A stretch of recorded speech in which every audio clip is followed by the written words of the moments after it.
Highest remuneration 'కర్తవ్యం' టైంకి 1,00,00,000 తీసుకున్నారు ఆ రోజుల్లో అని చెప్పి విన్నా. యాహ్! నిజమేనా? యాహ్! 100% ట్రూ. ఎలా ఉంది మ్యామ్? అంటే ఆ గోల్డెన్ పీరియడ్‌ని ఒక్కసారి తలుచుకుంటే ఫస్ట్ సినిమాల్లో రెమ్యునరేషన్ 5,000. హ్మ్. 5,000 to 1,00,00,000. వావ్! My God! 5,000. 5,000లో 3,000 ఇచ్చారు. 2,000 ఇవ్వలేదు. సో, హ్మ్. 5,000 to 1,00,00,000. హ్మ్. విజయశాంతి అనంగానే చాలా మందికి గుర్తొచ్చేది 'రాములమ్మ పేరేంటో', 'కర్తవ్యం' సినిమా కూడా అంతే. ఆ సినిమా మీ లైఫ్ టైమ్ లో ఒక బిగ్గెస్ట్ అచీవ్‌మెంట్‌గానే చూస్తారు చాలామంది. మీకెలా ఉంటుంది మ్యామ్ మీ సినిమా ఫీల్ తీసుకుంటే ఆ టైంకి? మనం తీసుకుంటే 'ప్రతిఘటన' తీసుకోవచ్చు. అన్ని గొప్ప సినిమాలు నాకు. 'నేటి భారతం', 'ప్రతిఘటన', 'కర్తవ్యం', 'ఒసేయ్ రాములమ్మ' అన్నీ హ్మ్. అసల నేను అనుకోలేదు నా జీవితంలో వచ్చినాయి. హ్మ్. అంటే దేవుడు టాప్ స్టార్‌ని చేయాలని రాసుంది మనకి. జరిగిపోయింది. జరిగిపోయింది. అన్నీ జరిగిపోయినాయి. నాకేనా వచ్చినాయి, నేనేనా చేశాను అనిపి ఒక్కోసారి అనిపిస్తది. నేను ఒక్కోసారి ఫైట్స్ చేస్తానని నాకు కల్లో కూడా అనుకోలే. ఏదో హీరోలు చేసినట్టు అంత రిస్క్ తీసుకొని హ్మ్. వితౌట్ డూప్ లేకుండాను. హ్మ్. అవన్నీ చేస్తానని కూడా నేను అనుకోలే నా జీవితంలో. హ్మ్. ఏం విచిత్రంగా దేవుడు బానే ఆడుకున్నాడు నాతో. ఆ దేవుడి లీలలు అంటారు కదా! హ్మ్. ఆ టైంలోనే డూప్ లేకుండా హ్మ్. చేస్ మాకప్పుడేమో గ్రాఫిక్స్ ఏం లేవు కదా! హ్మ్. 30 అడుగుల నుంచి దూకాలంటే దూకాల్సిందే. ఓకే. మీకు గట్స్ ఉంటాయి. ఆ! మీరు చేస్తానంటే చేయమంటారు. హ్మ్. లేదు బాబోయ్! నా వల్ల కాదు అంటే దూపేసేస్తారు. బట్ హ్మ్. నేను అలా కాదు. నేనే చేస్తాననేదాన్ని. హ్మ్. ఫైట్ మాస్టర్‌తో చెప్పేదాన్ని. మళ్ళీ దానికి తోడు 2 గన్‌లు ఇచ్చేవాళ్ళు. ఆ గన్‌లతో కాల్చుకుంటూ జంప్ చేయాలి. మళ్ళీ దాంట్లో బల్టి. ఆ! కొట్టుకుంటూ, కాల్చుకుంటూ రావాలి కిందకి. హ్మ్. సరే కింద ఏముంటాయి ఏదో అట్టపెట్టెలన్నా పెడతారు. హ్మ్. ఒక్కోసారి అది మిస్ అయ్యి కూడా దెబ్బలు తగిలిన రోజులున్నాయి మాకు. హ్మ్. బట్ మాకు గ్రాఫిక్స్ ఏం లేదు. ఇప్పుడు హ్మ్. అదృష్టవంతులు. హ్మ్. అప్పుడన్నీ మేము కాళ్ళు, చేతులు, నడుములు అన్నీ టాప్ టు బాటమ్ అన్నీ ఇరక్కొట్టుకున్నాం. హ్మ్. హ్మ్. ఓకే. ఏ సినిమాకి ఎక్కువగా ఈ ఫైటింగ్స్ విషయంలో అన్ని సినిమాల్లోనూ ఎప్పుడైతే ఇబ్బంది 'కర్తవ్యం' పడ్డారు? తర్వాత నుంచి హ్మ్. ఒక యాక్షన్ హీరోయిన్‌గా హ్మ్. విజయశాంతి ఫైట్స్ ఎన్నున్నాయని అడిగేవారు. అప్పుడే పాన్ ఇండియా మేము చేసేసా నేను. ఆ! ఇప్పుడు మీరు అనుకుంటున్నారు పాన్ ఇండియా. అసలు మొదలుపెట్టిందే నేను pan India first. Superb. Okay. ఎన్ని లాంగ్వేజెస్‌లో వచ్చినాయి? తమిళ్, కన్నడ, హ్మ్. మలయాళం, ఆల్ సౌత్ అండ్ హ్మ్. హిందీ. ఓకే. ఆళ్ళు ఫస్ట్ ఏం అడుగుతారంటే, "ఎన్ని ఫైట్‌లున్నాయి మేడమ్‌కి?" ఒకటి. లేదండి ఇంకొక 2 తీయండి అంటారు. ప్రజలు ఎక్స్‌పెక్ట్ చేస్తున్నారు మేడం ఫైట్స్ బావుంటాయి. ఫైట్‌లు కావాలి. హ్మ్. ఎన్ని సాంగ్‌లున్నాయి కాదు ఫైట్స్. హ్మ్. సో, ఇలా ఉండేదమ్మా. విచిత్రంగా ఉండేది. హ్మ్. సో, దాంతో ప్రొడ్యూసర్‌లు ఏం చేసేవాళ్ళు డైరెక్టర్లు ఇంకో 2 ఫైట్‌లు ఎక్స్‌ట్రా పెట్టి ఏదో ఒక ఎక్కడో ఒక సీన్‌లో దాన్ని తీసి ఇరికిచ్చేయి పెట్టేవారు. అది అతికినా అతకపోయినా కూడా సో, ప్రజల కోసం అది. హ్మ్. అండ్ హిందీలో ఉండేది. హ్మ్. 5,000 రెమ్యునరేషన్ తీసుకున్న రోజు ఉన్న మీ మొహంలో ఎక్స్‌ప్రెషన్స్, రూ. 1,00,00,000 తీసుకున్న రోజు మీ ఫీలింగ్స్ ఎట్లా డిఫరెన్షియేషన్ చేస్తారు? అంటే ఇంత గ్రాఫ్ అన్నది ఎంత పైకొచ్చింది. ఒక రూ. 1,00,00,000 అన్నది ఆ ఆ రోజుల్లో కాలంలో. I think I'm talking about 90స్ 1991లో మాట్లాడుతున్నాను. జోక్ కాదది. అప్పటికి 20, 25 అన్నదే తీసుకుంటున్న టైంలో మిగతా స్టార్‌లు ఒక్కసారి కోటికెళ్ళేటప్పటికి ఐ థింక్ ఏదో అన్నీ అద్భుతాలు జరుగుతున్నాయి నా జీవితంలో. దేవుడు ఎక్కడెక్కడి నుంచి తీసుకెళ్ళాడు నా గ్రాఫ్‌ని, నా జీవితాన్ని అని నిజంగా ఆనందపడ్డాను. బట్ నా పేరెంట్స్ లేరు అదొక్కటే. హ్మ్. మా ఫాదరు ఆయనకి ఎక్కువ ఇంట్రెస్ట్ సినిమాల్లో రావాలి తీసుకొచ్చింది ఆయన పాపం. సో, వాళ్ళ కోరిక నేను నెరవేర్చాను. కానీ అది చూసేదానికి వాళ్ళు లేరు. హ్మ్.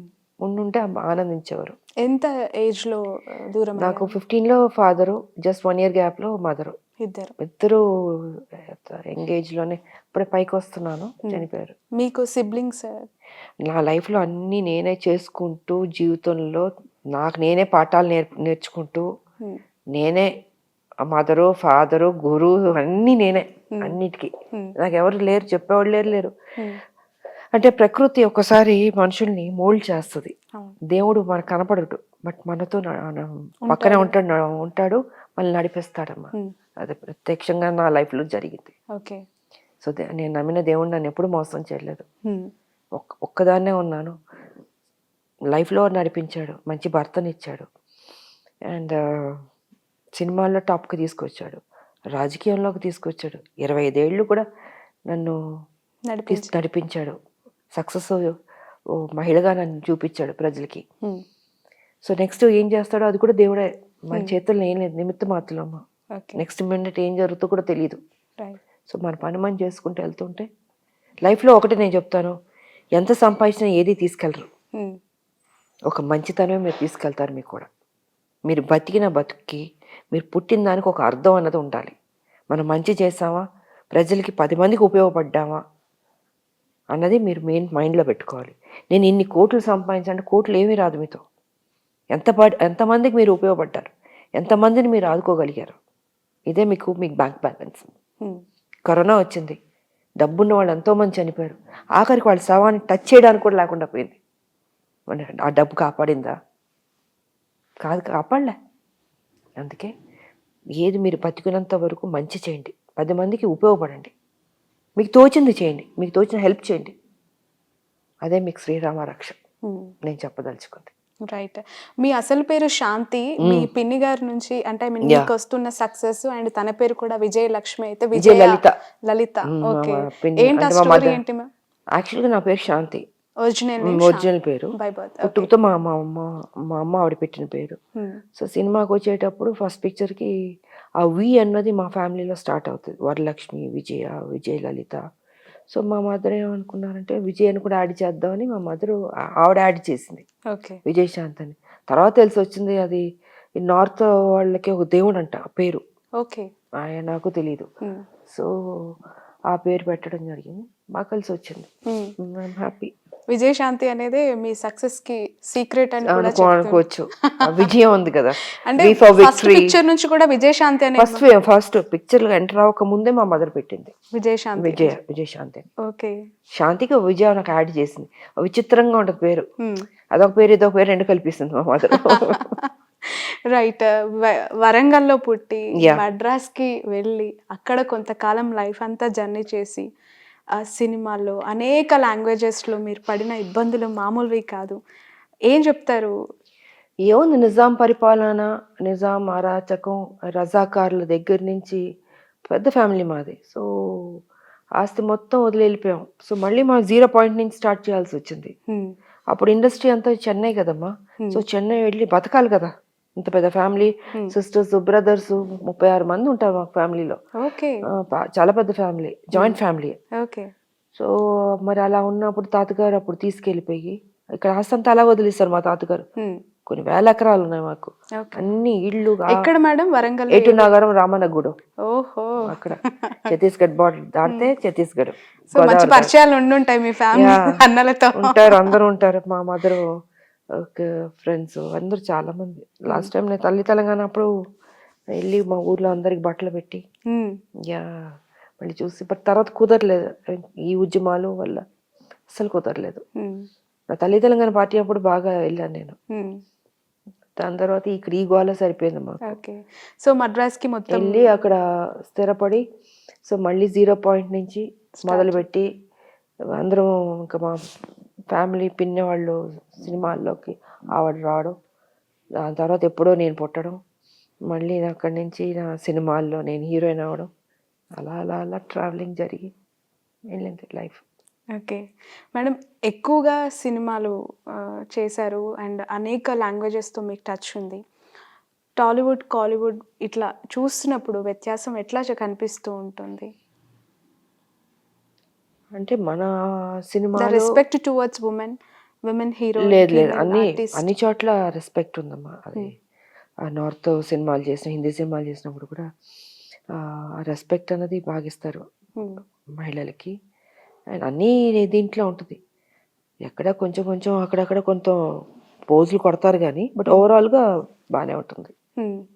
మీకు వచ్చినంత క్యారెక్టర్ ఎలివేషన్స్ అంటే ఆ సినిమాల్లో ప్రతి సినిమా ఒక డిఫరెంట్ ఎక్స్పీరియన్స్, అంత స్కోప్. లేడీ ఓరియంటెడ్ అంటే ఇంకా విజయశాంతికి మించి టాలీవుడ్లో ఎవరూ లేరు. ఆఫ్ కోర్స్ ఇప్పటి వరకు కూడా అలాంటి ఎలివేషన్ ఉన్న క్యారెక్టర్స్ ఎక్కడ ఎవరు చేసిన దాఖలాలు కనిపించట్లేదు. ఈ రోజుకి కూడా క్యారెక్టరైజేషన్స్లో హీరోయిన్స్కి వస్తున్న పాత్రలు జస్ట్ అందం, అభినయం, డాన్సెస్ వీటికే పరిమితం అయిపోతున్నాయి అంటే ఏం చెప్తారు మేడం?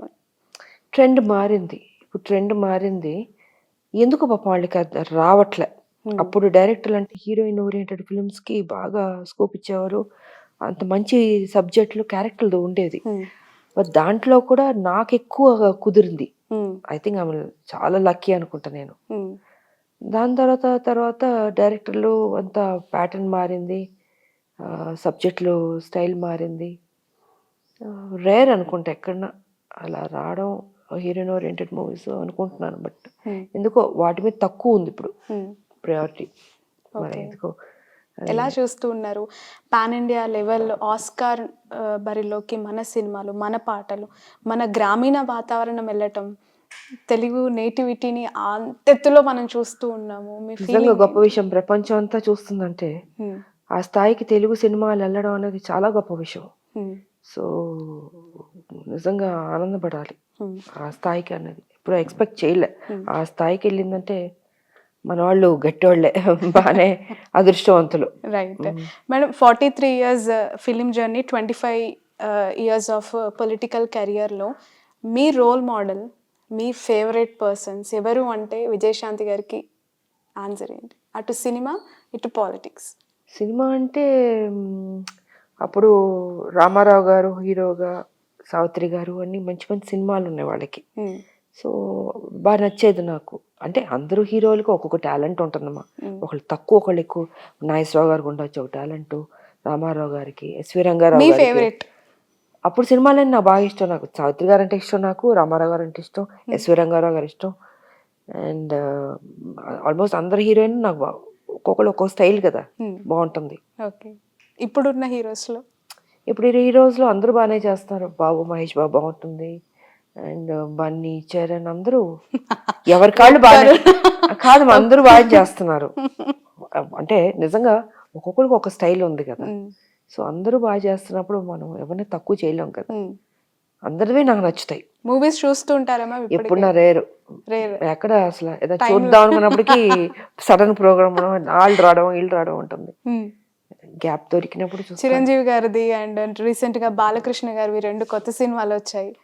వాల్తేరు వీరయ్య, వీరసింహారెడ్డి. మరి నేను చూడలేదు. అసలు టచ్ లో ఉన్నారా మ్యామ్ మీతో పాటు చేసిన హీరోయిన్స్? లేదు టచ్ లో. మొన్న 13 ఏళ్ల తర్వాత ఆ సినిమా చేశాను. అంటే దానికి ముందు టచ్ లో లేరు, ఇప్పుడు టచ్ లో లేరు. చాలా కాలం తర్వాత స్టేజ్ పైన చిరంజీవి గారితో కలిసి ఒక ఎమోషనల్ అటాచ్మెంట్ కనిపించింది. కలిసి స్టేజ్ పైన మీరు మాట్లాడినది ఎందుకు అంటే ఇక్కడే ఉంటారు బట్ కలుసుకోవడాలు, సోషల్ మీటింగ్స్ నాదంతా రాజకీయం సరిపోయింది కదా. మన ఉద్యమం ఉంది కాబట్టి ఇప్పుడు మా సినిమా ఇండస్ట్రీ వాళ్ళతో, మా హీరోలు, మా పాత హీరోయిన్స్ ఎక్కడ కుదరట్లేదు మాకు.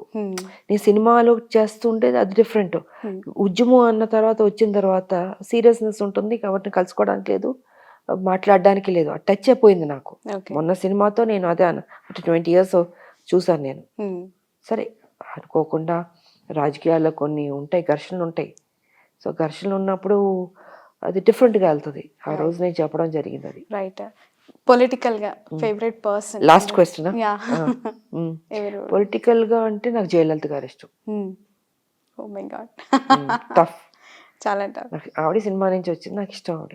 ఓకే మ్యామ్, ఫైనల్లీ మా కోసం అండ్ మీ అందరి అభిమానుల కోసం, ఎస్పెషల్లీ ఫీమేల్స్ కోసం నేను అడుగుతున్న question, lady fire brand super star నుంచి ఒక అల్టిమేట్ రిసౌండబుల్ డైలాగ్ ఒకటి మీరు చెప్పేసి క్లోజ్ చేస్తే will be very happy.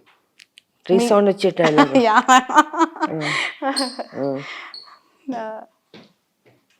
Resound వచ్చే డైలాగ్ ఏం చెప్పగలను? వైబ్రేషన్ అట్లీస్ట్ ఆ ఎనర్జీ అంతే కళ్ళల్లో అచ్చాం అలా చూస్తూ మాకు ఆ డైలాగ్ చెప్తే ఇంకా అసలు అల్టిమేట్. జై తెలంగాణ. మై గాడ్, భారత్ మాతా కీ జై.